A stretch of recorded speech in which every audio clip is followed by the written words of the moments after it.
ఇప్పుడు ABN channel ఎవరికి support చేస్తుంది? కొంచెం ఒళ్ళు దగ్గర పెట్టుకుని ఉంటే జాగ్రత్తగా ఉంటే మంచిది, లేకపోతే మర్యాద దక్కదు. చూపించడం అనుకో ఏ ఛానల్ ఉండదు, ఏ పేపర్ ఉండదు. మళ్ళీ కూడా చెప్తున్నా సోదర ఏబిఎన్ రాధాకృష్ణ గారికి చెప్పు, తెలంగాణలో నిజమైన ఉద్యమకారులు నిజాయితీ పరులు ఎంతోమంది ఉన్నారు.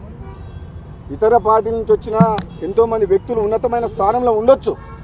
అంత మాత్రాన నిజాయితీకి నిలుటద్దంలాగా ఉద్యమంలో పార్లమెంట్లో పోరాటం చేసి కొట్లాడిన వ్యక్తులం అసలైన కాంగ్రెస్ పార్టీ రక్తం మాది. మాలాంటి వ్యక్తులని కించపరిచే విధంగా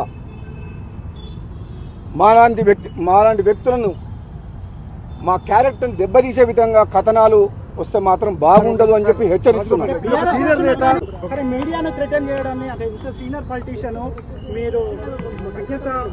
మీడియాని నేను మీడియా అంటే నాకు గౌరవం ఉంది, జర్నలిస్టులు అంటే గౌరవం ఉంది.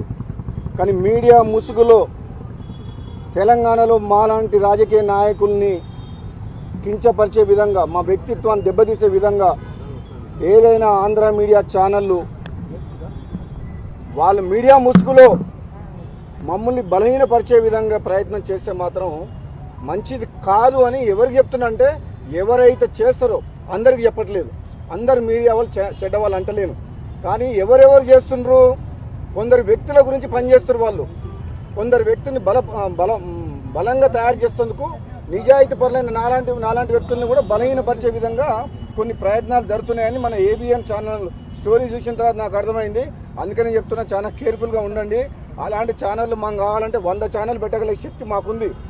ఏబిఎన్ కాదు, ఏబిఎన్ లాంటి ఛానళ్ళు, ఆంధ్రజ్యోతి లాంటి పేపర్లు కావాలంటే 100 పెడతాం. మేమేం వాళ్ళ మీద డిపెండెంట్ లేవు. తెలంగాణ కొట్లాడి సాధించుకున్నాం. ఇంకా ఆంధ్ర మీడియా మీద డిపెండ్ అయ్యి తెలంగాణ రాజకీయ నాయకులు ఎవరు పనిచేయట్లేదు.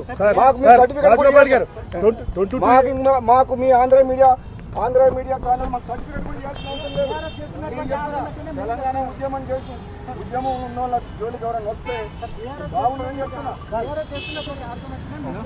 టీఆర్ఎస్ తెలంగాణ కోసం కొట్లాడలేదు. కాంగ్రెస్ పార్టీ ఎంపీగా నేను కూడా కొట్లాడినా. ఆ రోజు తెలంగాణ ఉద్యమం చేసింది ఎవరు? పార్లమెంట్లో కొట్లాడింది ఎవరు?